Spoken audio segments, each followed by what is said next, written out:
Assalamualaikum warahmatullahi wabarakatuh.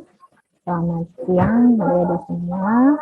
Pada siang hari ini, alhamdulillah ya, kita masih bisa diberikan kesempatan untuk bisa mengikuti perkuliahan fisika radiasi.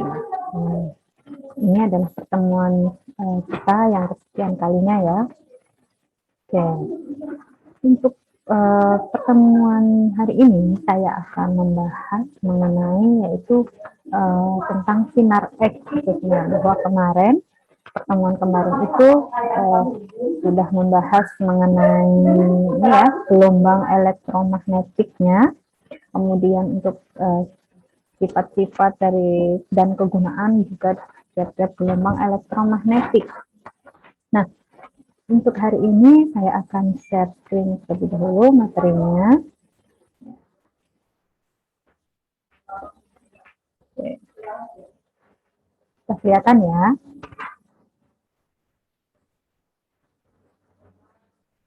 Nah, mengenai sinar X, apa itu sinar X? Mungkin adik-adik semua sudah pernah ya, bahkan juga sudah sering menggunakan yang namanya sinar X.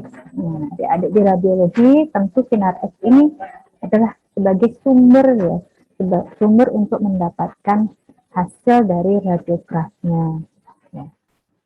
Nah, untuk simbol dari sinar X, kenapa dia seperti kipas itu? Nah, kita lihat bahwa sinar X ini merupakan suatu gelombang elektromagnetik ya, dan juga radiasi buatan.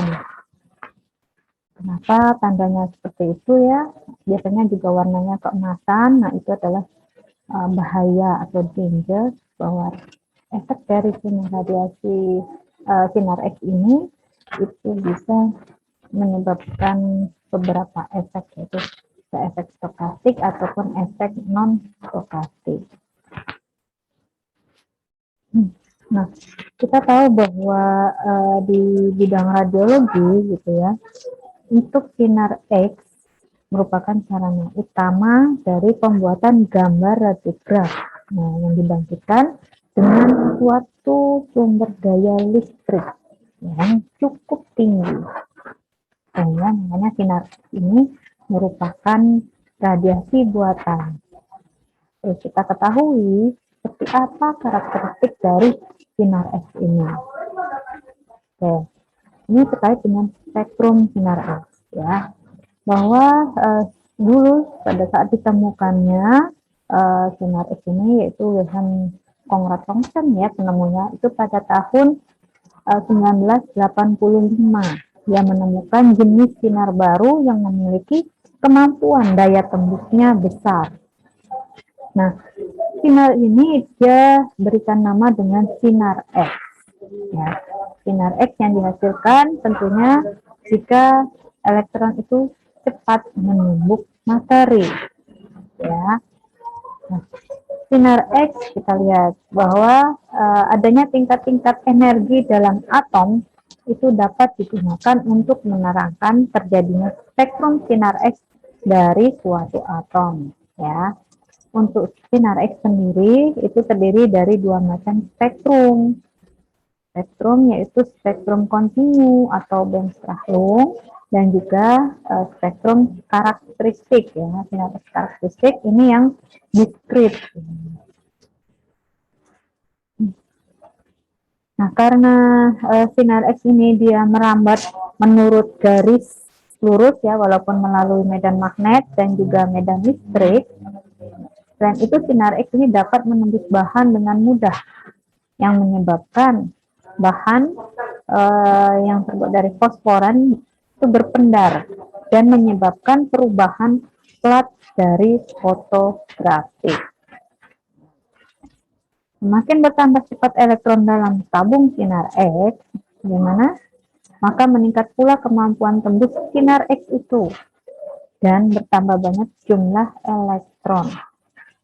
Maka bertambah besar pula intensitas atau jumlah dari bekas sinar X. Ya. Nah, kemudian setelah penemuan itu, orang-orang mulai menduga gitu ya, bahwa sinar X ini merupakan gelombang elektromagnetik ternyata.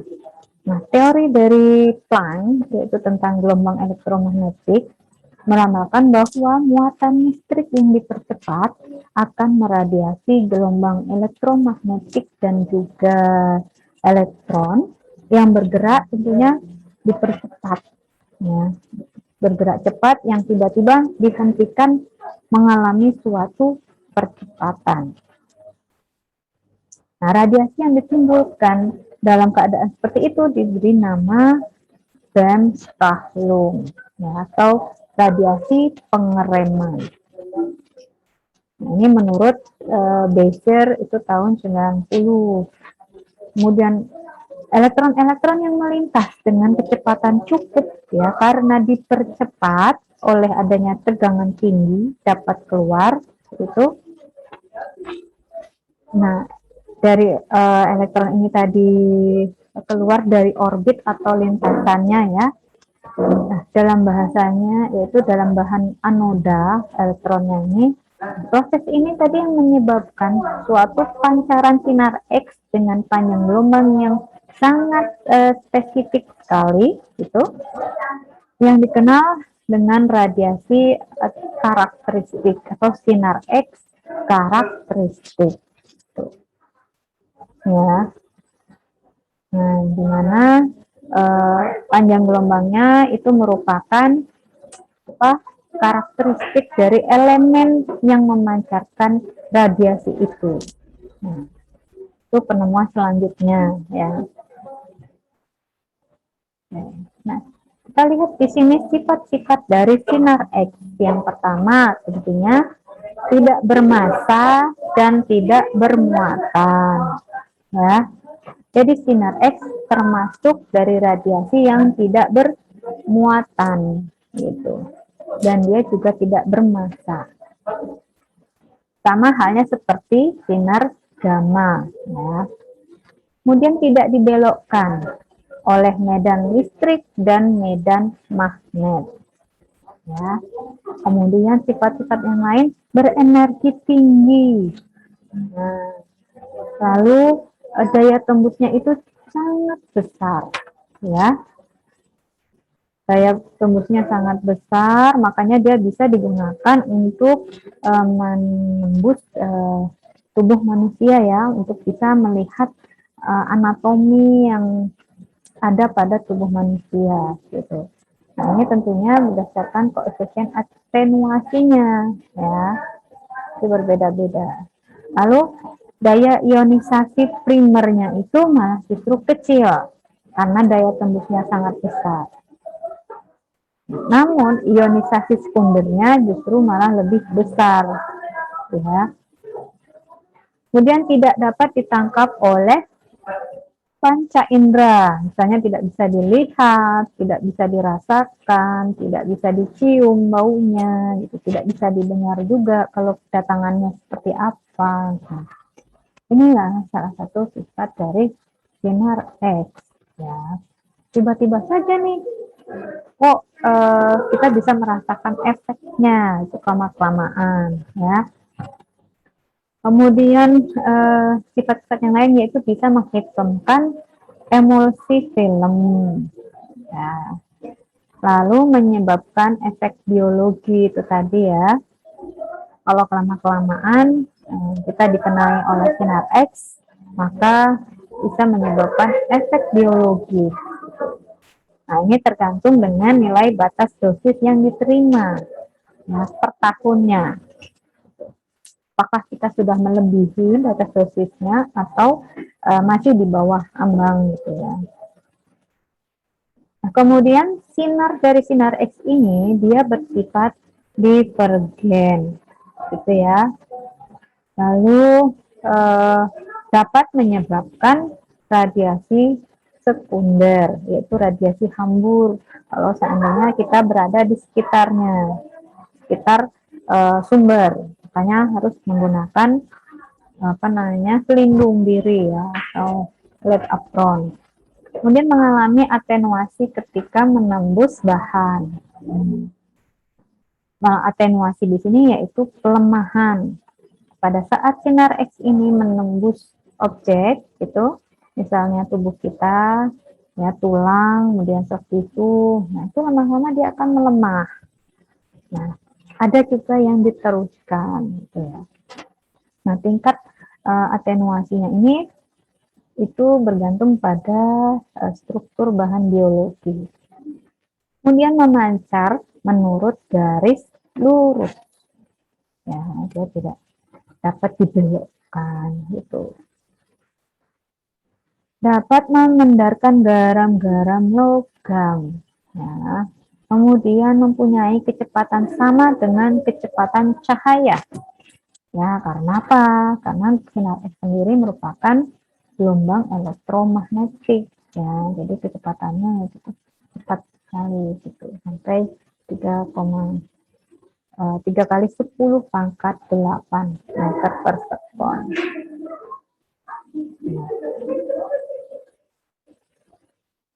Panjang gelombangnya itu pendek, kemudian dia punya frekuensi yang cukup panjang. Jadi kenapa yang termasuk panjang gelombangnya ini pendek? Dia memiliki daya tembusnya tinggi. Nah, ini ciri khasnya ya. Jadi seperti sinar gamma, lalu sinar X, itu memiliki panjang gelombangnya yang pendek, sementara frekuensinya yang panjang. Gitu. Hanya dia punya kemampuan daya tembusnya itu cukup besar.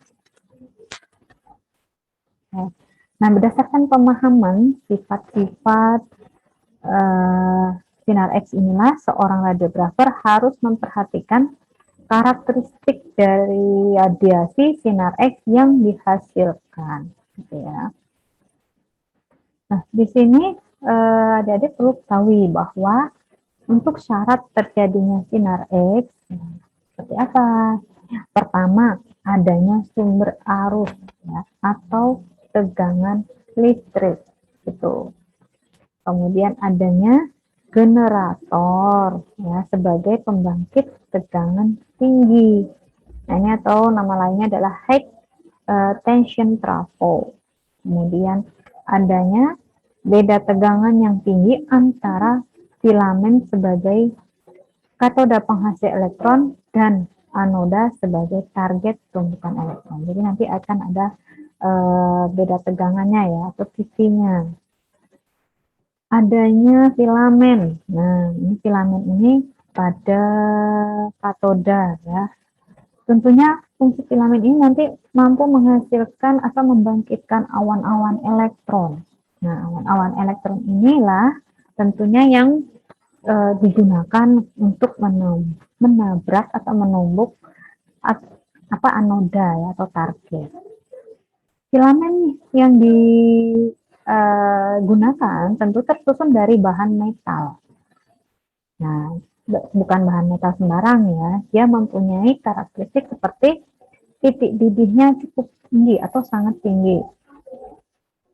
Dan dia merupakan penghantar panas yang baik ya, sehingga jika diberikan dipanaskan itu mudah panas, cepat, dan juga ketika panas dia tidak mudah meleleh.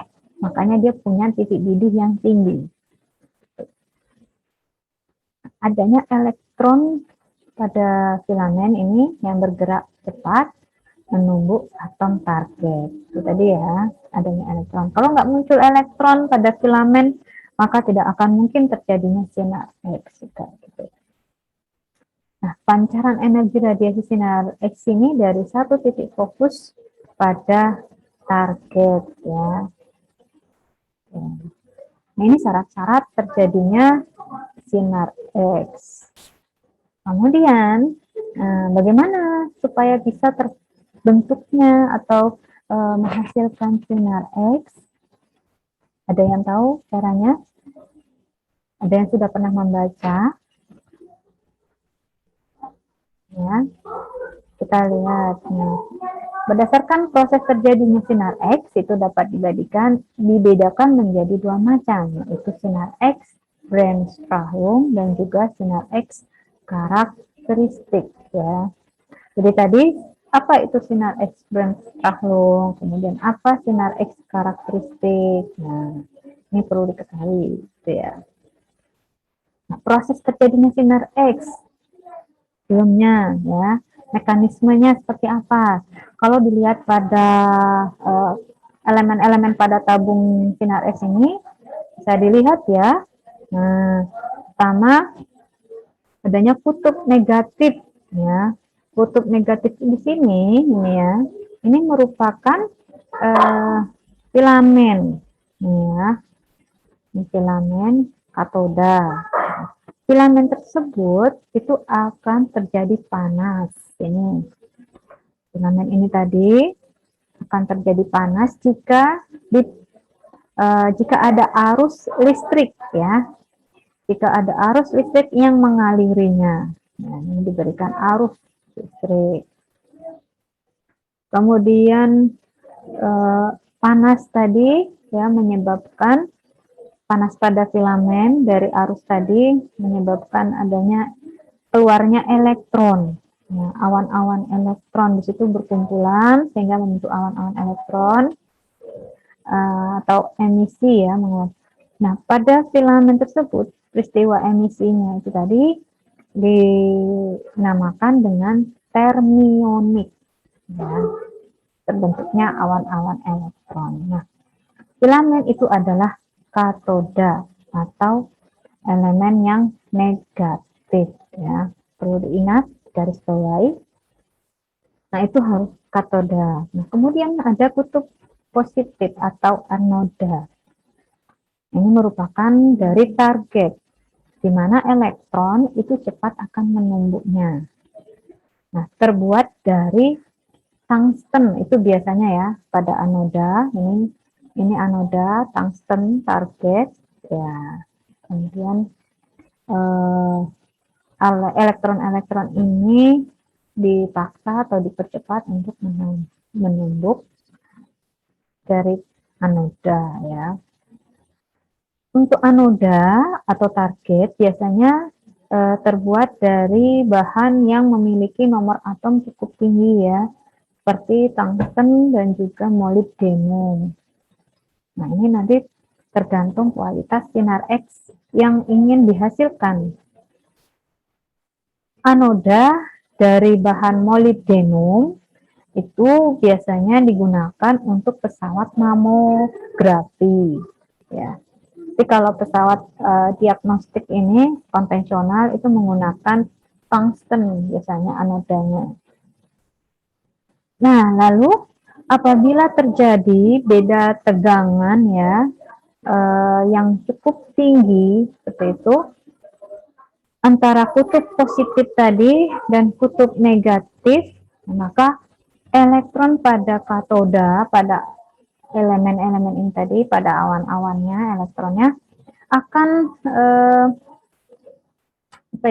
elektron pada itu tadi akan menuju ke anoda dengan sangat cepat, gitu. Dia memiliki energi kinetik, ya, di mana energi kinetik ini fungsinya untuk mempercepat pergerakan, ya, untuk mempercepat pergerakan elektron.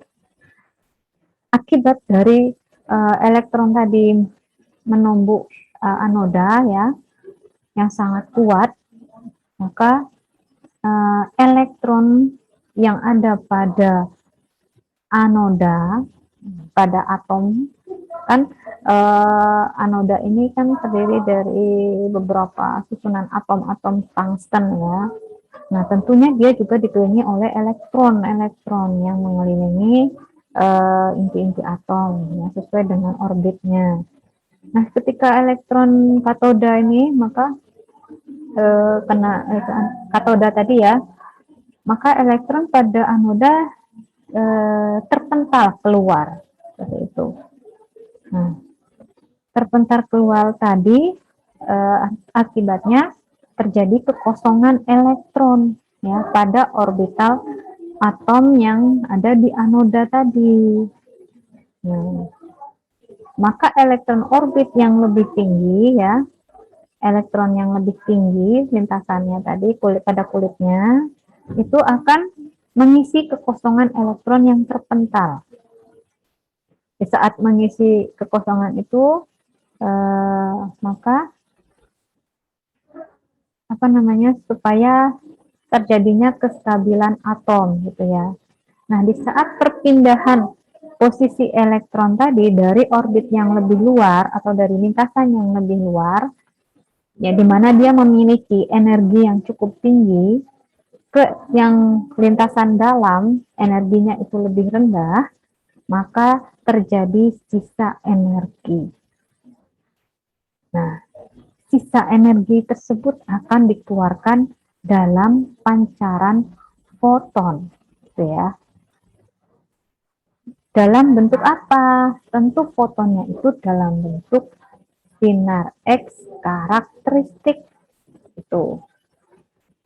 Nah, jika elektron yang bergerak mendekati inti atom atau nukleus dan dibelokkan, ya, atau terjadi pengereman, itu maksudnya, maka terjadi sinar X Bremsstrahlung. Nah, ini ya. Jadi bedanya seperti itu. Antara Bremsstrahlung dengan sinar X karakteristik. Ini sinar X Bremsstrahlungnya, bahwa Bremsstrahlung sendiri itu berasal dari bahasa Jerman yang berarti perlambatan atau pengereman. Ya. Nah, sinar X Bremsstrahlung ini dihasilkan dari interaksi antara elektron proyektil dan target. Nah, jadi ya, elektron ini mengalami perlambatan dan arahnya juga bisa dibelokkan dari inti atom. Kemudian sinar X yang terbentuk melalui prosesnya itu mempunyai energi yang maksimal. Nah, sama dengan energi kinetik elektron pada saat terjadinya perlambatan. Oke. Nah, ini contohnya. Contoh dari sinar X Bremsstrahlung ya, dimana pada gambar ini ada elektron tadi mengenai atom target.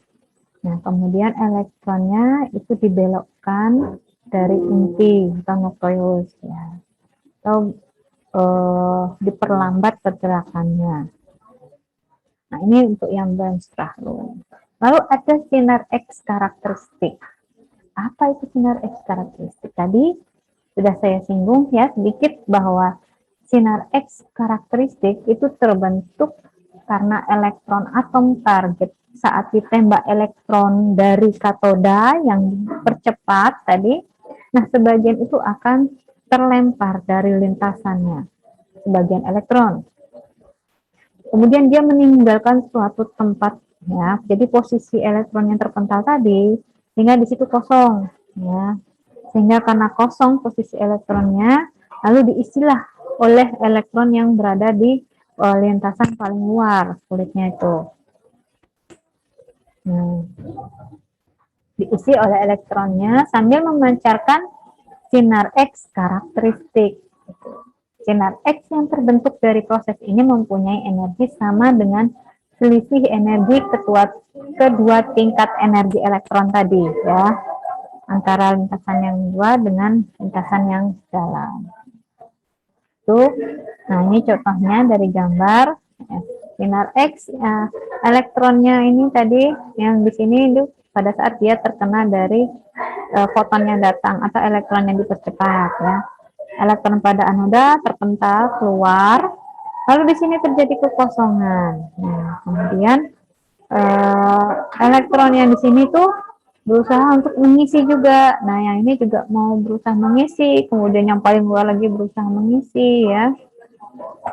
Nah, itu nanti mana yang duluan mengisi sampai terbentuknya suatu sisa energi.